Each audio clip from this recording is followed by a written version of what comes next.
வணக்கம். நாடு முழுவதும் இவிஎம் மோசடிக்கு எதிராக ஒரு மிகப்பெரிய மக்கள் போராட்டம் முன்னெடுக்கவிருக்கிற இந்த நேரத்தில் 4000த்திற்கும் அதிகமான இவிஎம் மிஷின்கள் கொளுத்தப்பட்டிருக்கின்றன, எரிக்கப்பட்டிருக்கின்றன. அதுவும் பாஜக ஆட்சிக்கு வந்திருக்கக்கூடிய மாநிலத்தில் இந்த சம்பவம் நடந்திருக்கிறது. இந்த சம்பவம் நடந்தது என்பது 9ஆம் தேதி. ஆனால் இந்த நொடி வரையிலும் வெகுஜன ஊடகங்கள் இதை ஒரு செய்தியாக கூட சொல்லவில்லை என்பது எந்த அளவிற்கு மோடிக்கும் ஆர்எஸ்எஸ்ஸிற்கும் ஆதரவாக இந்தியாவில் இருக்கக்கூடிய ஊடகங்கள் ஊளையிட்டு கொண்டிருக்கிறார்கள் அப்படிங்கிறதுக்கு ஒரு சிறந்த உதாரணம்.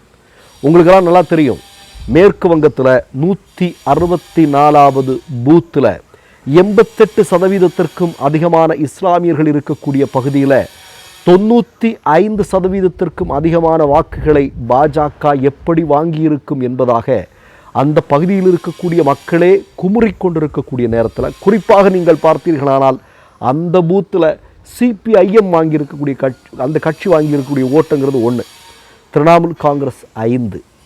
இந்த அளவிற்கு ஒரு மிகப்பெரிய மோசடி நடந்திருப்பது என்பது இவிஎம் மூலமாகத்தான் அப்படிங்கிறத அந்த பகுதியில் இருக்கக்கூடிய மக்களே பேசி கொண்டிருக்கக்கூடிய நேரத்தில், அது தொடர்பாக இந்த செய்தி வைரலான போது அங்கு இருக்கக்கூடிய மாநிலத்தை சார்ந்த மக்கள் எல்லாம் இதற்கு எதிராக ஒரு மிகப்பெரிய போராட்டத்தை முன்னெடுக்க வேண்டும் என்று சொல்லி கொண்டிருக்கக்கூடிய அதே நேரத்தில் ஒரு கட்டிடத்தினுடைய 9வது மாடியில் இருந்த 4000த்திற்கும் அதிகமான இவிஎம்கள் கொளுத்தப்பட்டிருக்கின்றன என்கிற செய்தி நாட்டையே உலுக்கி கொண்டிருக்கிறது.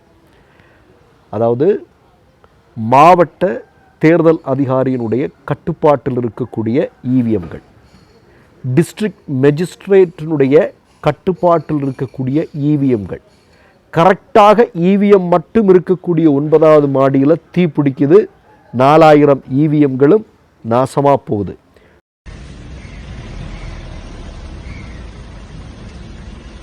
குறிப்பாக 2026 மேற்கு வங்க சட்டமன்ற தேர்தலில் பயன்படுத்தப்பட்ட வாக்கு இயந்திரங்கள் கொளுத்தப்பட்டிருக்கின்றன, எரிக்கப்பட்டிருக்கின்றன. இதில் நீங்கள் ஒரு மிக முக்கியமான செய்தியை பார்த்தாகணும். அகிலேஷ் யாதவ் தெளிவாக இந்த சம்பவத்திற்கு பிறகு ஊடகங்களுக்கு முன்னால் ஒரு செய்தி சொல்லியிருக்காரு. என்ன சொல்லியிருக்காரு அப்படின்னா, 2027 அதாவது ஒரு வருடத்தில் உத்தரப்பிரதேசத்தில் சட்டமன்ற தேர்தல் வரவிருக்கிறது. உத்தரப்பிரதேச சட்டமன்ற தேர்தலில் வாக்கு இயந்திரங்களை பயன்படுத்தி அங்கே இருக்கக்கூடிய முழுமையும் சட்டமன்ற தொகுதிகளையும் பாஜக கைப்பற்றப் போகிறது. அதன் பிறகு இந்தியாவில் தேர்தலே இருக்கப் போவதில்லை, இது கடைசி தேர்தலாக இருக்கும் என்று அகிலேஷ் யாதவ் இன்றைக்கு எச்சரிக்கை செய்திருக்கிறார். நாடு முழுவதுமே இவிஎம் மோசடி இதான் மிகப்பெரிய பேசு பொருளாக மாறியிருக்கிறது. பாருங்க, தமிழ்நாட்டில் திராவிடியன் பார்ட்டி, திராவிட கட்சிகளுடைய ஆதிக்கத்தை இவிஎம்கள் மூலம் ஆர்எஸ்எஸ் சங்கபரிவார கும்பல் இன்றைக்கி ஒன்றும் இல்லாமல் பண்ணியிருக்கிறாங்க. தங்களுக்கு தோதுவான ஒரு ஆட்சியை கொண்டு வந்து அதிகாரத்தில் உட்கார வைத்திருக்கிறார்கள். கேரளாவில் ஹெட்கேவர் கோல்வால்கருடைய காலில் போய் விழுந்து புகைப்படத்திற்கு அஞ்சலி செலுத்தக்கூடிய காங்கிரஸினுடைய தலைவர் அங்கே வந்து முதலமைச்சர் பொறுப்புக்கு பாஜக கொண்டு வந்திருக்கிறது. புதுச்சேரியில் நம்ம சொல்ல வேண்டாம். மேற்கு வங்கத்தில் பாஜகவை கடுமையாக எதிர்த்து கொண்டிருந்த மம்தா பானர்ஜி வீழ்த்தப்பட்டிருக்கிறார். அவரே சட்டமன்ற தேர்தலில் தோற்கடிக்கப்பட்டிருக்கிறார். இப்படி எல்லா விதமான வேலைகளையும் ஆர்எஸ்எஸ் சங்கபரிவார கும்பல் தேர்தல் ஆணையத்தை வைத்து இந்தியாவில் செய்து முடித்திருக்கிறார்கள் என்பதாகத்தான் மக்கள் பேசி கொண்டிருக்கிறார்கள். உங்களுக்கு ஒரே ஒரு செய்தியை சொல்லி நான் இந்த பதிவை முடிச்சுக்க விரும்புகிறேன்.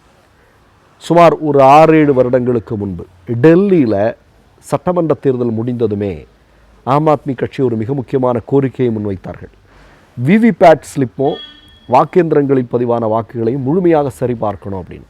அதனால் விவிபேட் ஸ்லிப்பினுடைய ஒட்டுமொத்த கூட்டுத்தொகையை எங்களுக்கு சொல்லுங்கள், அதை நீங்கள் பண்ணியாகணும். விவிபேட் ஸ்லிப்பு இப்போ என்ன பொசிஷனில் இருக்குது அப்படிங்கிற மாதிரி கேட்டிருக்கிறாங்க. அதற்கு டெல்லியை சார்ந்த மாவட்ட தேர்தல் அதிகாரி உட்பட 3 தேர்தல் ஆணையர்கள் 3 விதமான பதில்களை சொன்னது அன்றைக்கு இந்தியா முழுவதும் மிகப்பெரிய அதிர்வலைகளை ஏற்படுத்தியது. ஒருத்தர் சொன்னார் விவிபேட் ஸ்லிப்பை காணோம்னு சொல்லிட்டார். ஒருத்தர் சொல்கிறாரு இல்லை அது இருக்குது, ஆனால் காலதாமதமானதுனால நாங்கள் அதை எரிச்சிட்டோம் அப்படின்னு சொல்லிட்டாங்க. இன்னொருத்தர் வேறு மாதிரி பேசினார். 3 பேரும் 3 விதமாக பேசினார்கள். நல்லா கேட்டுங்க. ஒரு தேர்தல் நடந்து ஒரு குறிப்பிட்ட காலம் கூட ஆகலை, அதுக்கு முன்னாடியே ஒரு கட்சி போய் பேசுகிறாங்க, இந்த மாதிரி நடந்திருக்குங்க, எங்களுக்கு சந்தேகம் இருக்குது, விவிபேட் ஸ்லிப்பை கொடுங்க அப்படின்னு கேட்கும்போது 3 தேர்தல் ஆணையர்களும் 3 விதமாக பதில் சொன்னது அப்படிங்கிறது அன்றைக்கே இந்தியா முழுவதும் மிகப்பெரிய எதிர்ப்பலைகளையும் அதிர்ச்சியும் ஏற்படுத்தியது என்பதை நாம் மறந்துவிட முடியாது. இன்றைக்கி பாருங்கள், இன்றைக்கி வெஸ்ட் பெங்காலில் தேர்தலில் மிகப்பெரிய மோசடி நடந்திருக்கு. குறிப்பாக 217 இடங்களில் மோசடி நடந்திருக்கிறது என்று சொல்லப்படுகிறது. மம்தா தன்னுடைய பதவியை ராஜினாமா செய்ய மாட்டேன்னுலாம் முதல்ல சொன்னாங்க. கடைசியில் இன்றைக்கி பார்த்திங்கன்னா மம்தாவினுடைய கட்சியை முழுமையாக உடைச்சிட்டாங்க. முழுமையாக உடைச்சி எல்லாரையும் பாஜக ஆதரவாளர்களாக மாற்றிட்டாங்க.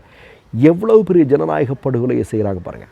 இப்போ இந்திரா காந்திக்கும் மோடிக்கு என்ன வித்தியாசம் தெரியுமா? இந்திரா காந்தி எமர்ஜென்சியை துணிச்சலாக அவங்க அறிவிச்சிட்டு இங்கே ஒரு மிகப்பெரிய ஜனநாயக படுகொலையை நிகழ்த்தினார்கள்.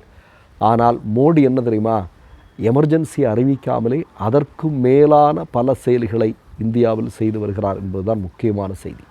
பாருங்களேன், ஒரு கட்சியை கூட ஜனநாயகபூர்வமாக இந்தியாவில் இயங்க முடியாத அளவிற்கு மிகப்பெரிய அளவிலான சர்வாதிகார போக்கை 12 வருடங்களாக செய்து ஆட்சியை தக்க வைத்து கொண்டிருக்கிறது அரசு. நேர்மையாக இவங்களால் ஆட்சி பொறுப்பில் இருக்க முடியுமா? ஆட்சி பொறுப்பிற்கு வர முடியுமா? சவால் விட்டு சொல்கிறாங்க. மோடியோ அமித்ஷாவோ இல்லை ஆர்எஸ்எஸ்னுடைய மோகன் பாகவதோ ஒரு சாதாரணமான தொகுதியில் நிற்க சொல்லுங்கள். ரொம்ப ரொம்ப சாதாரணமான தொகுதியில் அங்கே இருக்கக்கூடிய அந்த பகுதியை சார்ந்த ஒரு நல்ல மனிதர்கள் கூட போட்டியிட்டா, நான் சொல்கிறது வாக்குச்சீட்டில் போட்டியிட்டா அவர்கள் தோற்கடிக்கப்படுவார்கள் என்பதுதான் இன்றைக்கு நிஜமான விஷயம். மற்றொரு நிகழ்வில் சந்திப்போம். நன்றி, வணக்கம்.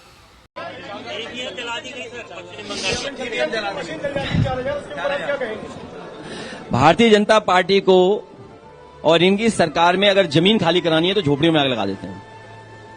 जमीन खाली करानी हो, पहले लखनऊ में लगी, फिर गाजियाबाद में बहुत महत्वपूर्ण जगह पर लगी, कई शहरों में लगी। ईवीएम की में और उस बिल्डिंग में आग लगने का मतलब है कि कोई राज था जो ये राज को जग जाहिर नहीं होने देना चाहते थे। और मैं आज फिर कहता हूं,